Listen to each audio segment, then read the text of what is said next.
And Niki Kourofsky, Senior Editor with Adirondack Life. Welcome, we appreciate you being here. Thank you. So for longtime readers of Adirondack Life, this needs no introduction. From 1990 to 2014, these short columns graced the back of the magazine, really giving a glimpse into the many towns and villages and hamlets that dot the landscape of the Adirondack Park, offering tidbits of history and nostalgia and humor.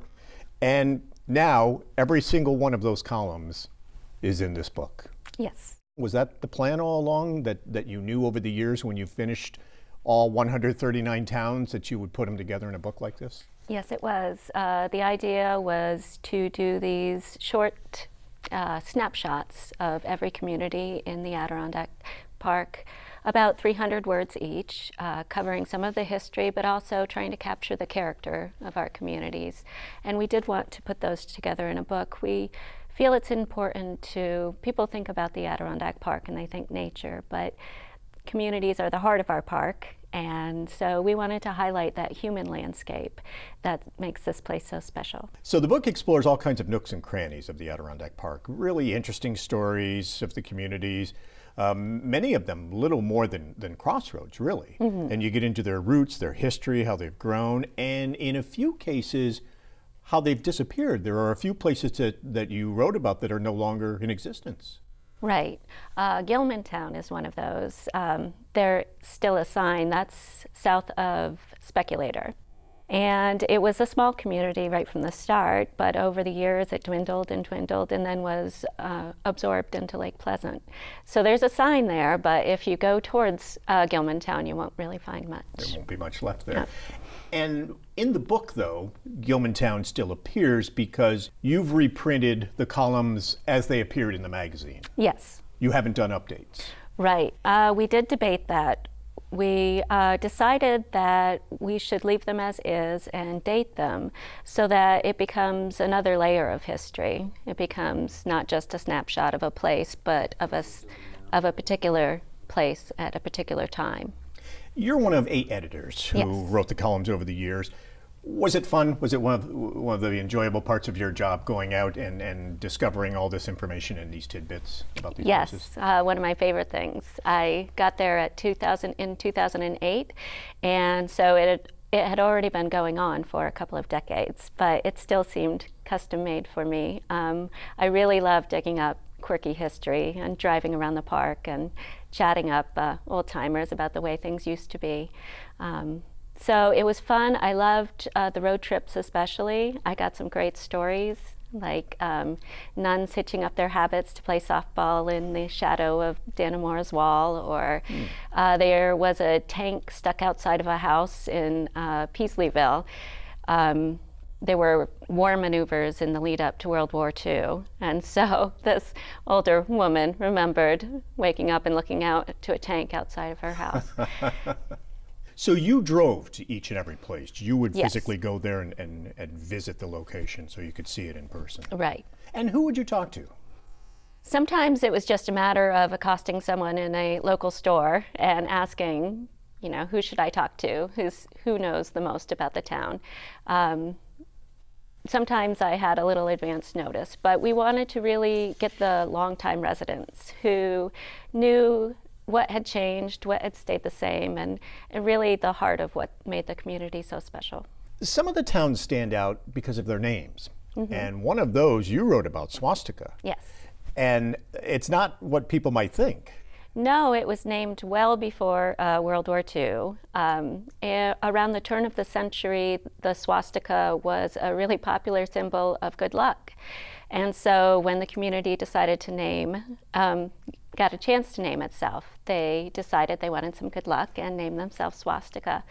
It didn't quite work out. There's not much there anymore except for a sign, and sometimes not even that because people tend to steal it. Where is Swastika? In the vicinity of Ausable Forks? In the town of Blackbrook, yes. And any landmarks there or anything that would stand out? There's an old schoolhouse on one gentleman's property at the corner, but that's just about it. On the western side of the park, there's a town, Number 4, called Number 4. Yes, it initially had a better name. I can't quite remember what the name was, but the man who founded it, he named all the towns in the area these really special, exciting names, and they didn't stick in that case, but the number did. That was his fourth community, so number 4 it is. There are some interesting people that you folks have written about. There is the strange case of a judge who lost his chance to serve in the Lincoln administration by admitting that he, well, had some chats with people beyond the grave. Right, that was in Diamond Point, and it was a prominent judge in the community. And he ruined his chances for working in the Lincoln administration by, he published accounts of chats that he had with Sir Francis Bacon. So I guess that was a deal breaker. You folks did a good job teasing some of these. This one certainly caught my attention. There is a spot where a hydrogen balloon pilot landed after a sleepless 350-mile journey. And that, of course, jumps out. I've never heard of that, but that happened in the Adirondacks. Yes, a gentleman rode his balloon, or drove it, or whatever you do, floated it, all the way to Lake Clear. And so it's funny, that's where the airport is now, and it has that little bit of history in its past. And that's where he ended up. Now, was he off course, or was he planning to go there? I believe he was planning to go there. Over all the years, and all of the columns you've written and that your other editors have written, what's your favorite? I think Dannemora, just because it is part of my personal stomping grounds. I went to Saranac High School. But also because it puts a human face on a town that most people think of, and they think of a giant wall running down Main Street. Yeah. What in particular did you write about in Dannemora that maybe people didn't know? I spoke with a longtime resident, and a lot of it was just how it felt to grow up in a small town. They rolled pumpkins down Main Street for Halloween, and he said that, you know, they got into little scrapes, but he said you could not get away with anything in that town because your mother would always find out, because someone was always watching. And is this kind of a throwback to the days when we would gather the family up on Sundays, hop in the car or the station wagon, and off we would go, and we would go exploring. Families would do that, the Sunday drives.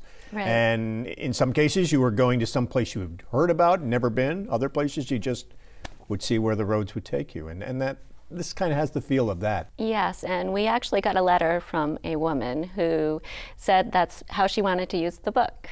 Put it in her car and just go around and see some of these places that she was learning more about.